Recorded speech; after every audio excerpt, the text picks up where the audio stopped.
Good morning. You're listening to WTIM, your information station, and our morning show. It's brought to you by People's Bank and Trust, where they put people first, and Landmark of Taylorville. I'm your host, Grayson Bauman, and joining us in this segment, I've got Kathy Knope and Gwen Podesky, Master Gardeners with the U of I Extension. Good morning to the both of you. How are we today? Hi, just fine. Just fine. Glad to have you here in studio. And right before what event we're going to start with here, that's the Taste of the Extension. We heard a touch about it last time around, but now is right around the corner. What is going on with Taste of the Extension? Okay, so as far as I know, this is the whole extension services are going to be highlighted, which includes 4-H and some of the other ag in the classroom programs and those types of things. So, but folks are welcome to come out Friday, October 24th from 4:30 to 7. And they are just going to have a chance to kind of have some fun. I know that Andrew, the Hort Extension Advisor, is doing some macrame plant hangers, and I believe you have to register for those classes. But the Master Gardeners have got 3 different events that are going to be going on. Yep. Nice fun ones like guess the pumpkin type, and we're making an arrangement from pumpkins to dried flowers, and guess the herbs and what their uses are. Right. So let's dive into those, right? Let's start with pumpkin, okay? Because I think a lot of folks are probably just going to look at a pumpkin and go, "Oh, that's a pumpkin." That's a pumpkin. That's a pumpkin. Yeah. And we want to maybe help out and make them, maybe do a little learning. So what's going on with pumpkin? Well, so pumpkin. What is that pumpkin? Is more or less it's kind of a children's activity and an adult activity, but we'll have 10 sorts of pumpkins that Linda Smith, one of our Master Gardeners, is going to be providing, and a list of what they are, and you get to play mix and match and see which ones are what. So they'll have different They have different names, of course. Pumpkins are kind of like many other plants. They've got lots of different varieties. And, if you look at any pumpkin farm or display, you will see a variety in all kinds of colors. Everything from stark white to almost black. So, and everything in between. So you've sometimes got like something that's a soft pink, and sometimes the skin is bumped or mottled or striped. So you're just going to get a chance to kind of look at what's out there and try to put your brain power to the test and see if you know which one is what. Yeah, put that thinking cap on, because I think most of us just go to the pumpkin patch, as we were talking about for a minute there, and we go, that's a pumpkin. That's cool looking pumpkin. It's bumpy. Yeah. Oh, it's kind of interesting looking. Well, and it's a kind of interesting. I don't know if you know this, but Illinois is the #1 pumpkin producing state in the nation. I did not until I started to sit in this chair here. But when you think about that too, it's like that's not something that is thrown out very often. No. And the funny thing is most of the people don't realize that the canned packed pumpkin that you see in the store, most of that has been produced in Illinois. Yeah. Which is it's amazing. Yeah, it's an amazing. If you ever go over to the western, the kind of north of here a little and west quite a bit, you'll see around Havana and that area in Cass County. And around in there is where you'll see the big pumpkin fields, and they're enormous. I mean, they're enormous fields. I wonder how that came to be a little bit too. I'm sure the climate and the soil. It's the climate and the soil for the most part. The soil is more sandy over there, of course, because of the the Illinois River and the Mississippi River and that are over there, and so you've got a little bit sandier soil, and the temperatures, growing temperatures, and amount of growing time through the year, pretty much just right. And as a result, though, even those of us here who have a richer soil, I mean, the soil here in this part of Illinois is a lot richer. Yeah. But even these folks have a really pretty decent chance of growing. So we've got 2 or 3 pumpkin patches here in the area. We've got Big M and the Red Barn Produce, and I don't know what Yeah. The one up that Penny Blyler does yeah, is still I think is they still don't. open or They don't have not. that one. I think. Yeah, the but other two. Arthur, of course, is another Yeah, big Arthur's pumpkin, the giant pumpkin patch in Arthur. So It's just funny though that like number one producer, but all you seem to see is corn and soybeans, and that's all you can seem to think Right. about. Yeah. right, When it comes to Right. Illinois and agriculture, but Right. agriculture just dominates Illinois. right, And being the number one pumpkin producer is a pretty interesting deal. So yeah. when those pumpkin pies start to make their rounds to your Thanksgiving table, then Yeah. maybe know that Thank an they, Illinois Yeah, farmer. thank Illinois. that they probably came that way. So pumpkin. What is that pumpkin? We'll have 10 types of them, and we're looking to learn just Yeah. what the heck Yep. they are Yeah. even. Yeah. Yeah. So that's not it though. No, so we've No? also got there's 20 spots and it's first come, first serve. We're not actually taking registrations for that, but you can come, and Stacy Shanks of Locust Creek Flower Farm and Karen Cherry, a former master gardener, are going to be showing you how to spruce up those little pumpkins for fall with dried flowers and other fall floral Arrangement. accents, I guess. Yeah.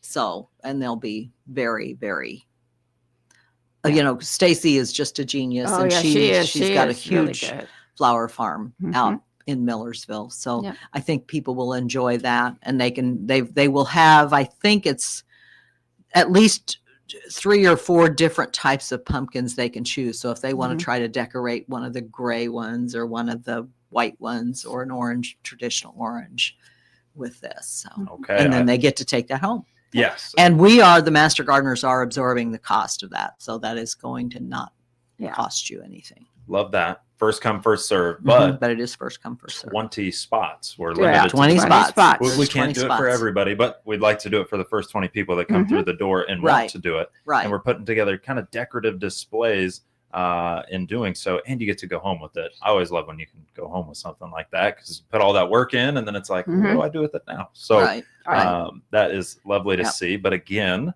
that's not all that we're No, gonna be that's doing. not all. That's We're not also all. doing an herbal experience. Mhm. And so we haven't quite got this down pat yet, but we're going to be sharing live examples of about, how many herbs did we say? 15, 20? 20. 20 like that. herbs. So they'll get to sort of see, what do these smell like, or what do they, and then And it- kind of figure out, what do you use these for? I mean, Yeah. there are a variety of culinary herbs, of course. So we think like basil and oregano Oh, and all Sage. that stuff. Sage and and those things. thyme and all that. That's a good But then there are also more like herbs that are used in bath salts Yeah. and things like lavender and some of those. So there's just going to be a All good sorts time of them. had by all, and a chance to kind of experience. We'll be talking a little bit too about best ways to use herbs, Mhm. best ways to store them.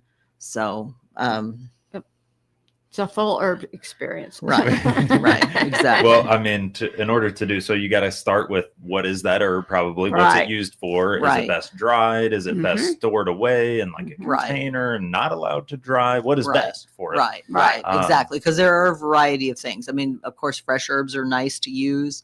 Dried herbs are Sure. more concentrated. Right. And then you've got like I freeze parsley, so there Yeah, are you herbs can you do can that. freeze either in ice cubes. Some people freeze Right. them Put in, ice cubes and butter and herbs in it. and then just freeze it, and then you can just Yeah. drop it in the soup or Soup or whatever. spaghetti sauce or whatever it is you're using. Yeah. Interesting. So a much longer way of preserving Right. it, and As then a also fresh, as a more of a fresh. Yeah. making it pretty simple on that super meal that you're putting together too. So Kathy, you mentioned 20 herbs might be on display and being Mhm. talked about.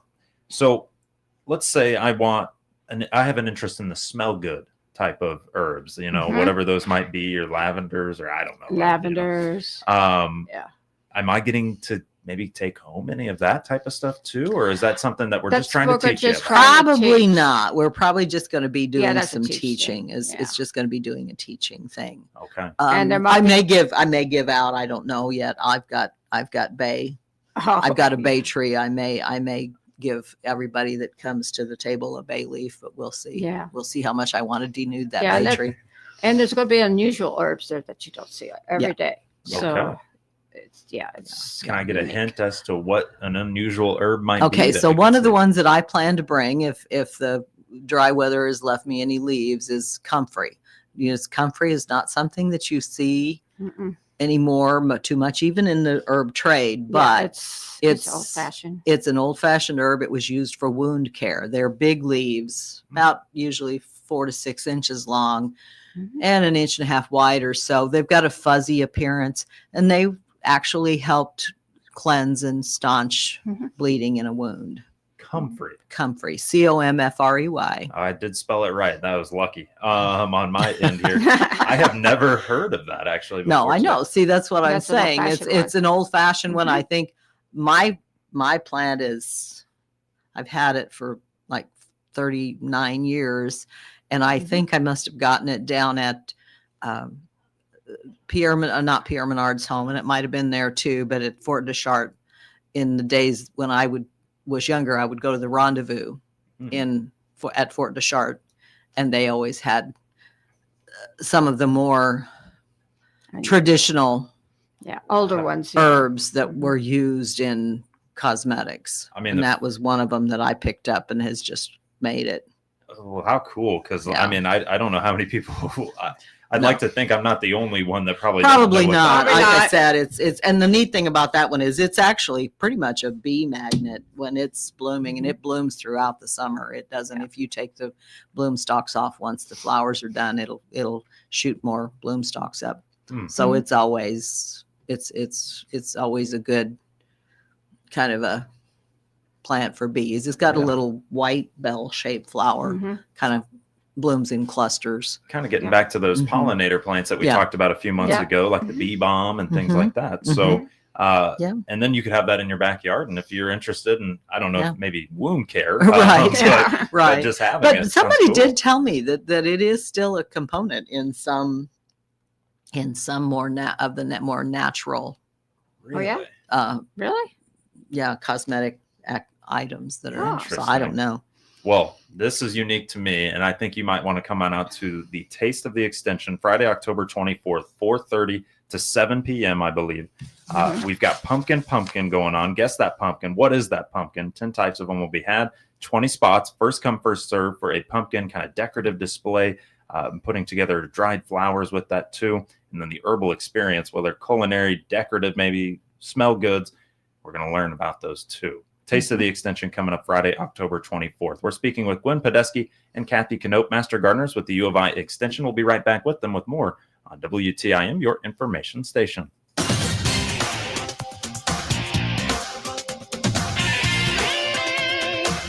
WTIM. I'm Jeff Grimmett, Assistant Vice President at People's Bank and Trust in Taylorville. People's Bank and Trust is proud to sponsor Taylorville Junior High School Students of the Month on all of the WTIM platforms. Hi, my name is Reese Ronan. I'm in 6th grade. My mom is Sarah and my dad's Steve. I like science because I like to do experiments. After high school, I would like to be a soccer player because it's fun to do. A fun fact I would like you to know about me is I'm the coolest big brother to 3 younger brothers. Congratulations to these students on this honor from People's Bank and Trust. We put people first every day at People's Bank and Trust. Member FDIC.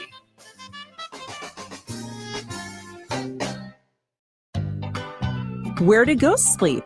In the boodroom, of course. And they sleep great on their all-new Bemco Arctic Breeze and Max Life mattresses from the guys at Just Beds. This month, twin Bemco mattresses $149, queen mattresses just $229. Spooky good deals and a great night's sleep from the all-new Bemco Arctic Breeze and Max Life mattresses. As always, free delivery to your boodroom, setup and removal. Visit the Yawn Exterminators at Just Beds on Montvale Drive, Springfield. Just Beds. This month, Chanson's Heating and Air is in the pink. Yes, we are. I gotta say, that's a mighty fine pink shirt you're sporting, Troy. I make this look good. Chanson's has been in the comfort business for 35 years. And this month, you can help us provide extra comfort for some very special people. A portion of October sales will benefit HSHS St. Anthony's Women's Wellness Center. providing support to local cancer patients and their families. Jansen's will donate $10 for every service call, $15 for every time we improve the air quality of someone's home. and $50 for every new system we install. And as always, we do it proudly in our special pink shirts. It's our favorite color. I guess you could say we're tickled pink. Yeah, Makes you think. sure. Who knows, this money could provide the missing link. Okay, Wink, wink. that's enough. 562-5201 or visit jansensheating.com. I wish I could give you a pink slip. Perry Stampa here, owner of Central Illinois Truck Service, just off of I-70 in Greenville. Let us repair your diesel engines with state-of-the-art equipment, a brand new facility, and certified technicians. Find out more by clicking on our icon at TaylorvilleDailyNews.com. Make this school year their strongest yet. Book your child's back to school or sports physical today at SIU Center for Family Medicine in Taylorville. Keep them healthy, focused, and ready for success. Find out more by clicking their icon at TaylorvilleDailyNews.com. Your information station, WTIM. You're listening to WTIM, your information station, and our morning show brought to you by People's Bank and Trust, where they put people first and Landmark of Taylorville. I'm your host, Grayson Bauman. Joining us in this segment, Gwen Podesky, Kathy Knope, Master Gardeners with the University of Illinois Extension. Just talked a whole lot about the Taste of the Extension coming up Friday, October 24th. And these two and more will have so much going on with that. And you will want to be a part of that and just see if you might be interested in extension work. Okay. Anything else with Taste of the Extension before we turn to maybe a couple other things we wanted to touch Just on? a reminder of the date. It's Friday evening, October 24th from 4:30 to 7 at the Extension office at 1120 North Webster. That is too easy to go in and have a free, just go and go and take part, Right. and be a part of it, and just see if maybe you would like to be somebody with the Extension as well. Now we talked a little bit about leaf color, and I got a taste of it over the weekend here. That might not be this great. And it might not be very good this year. What is going on with the leaf color? Because how are these trees still holding on to any green leaves right now? I have no idea. Yeah. Okay. I really have no idea.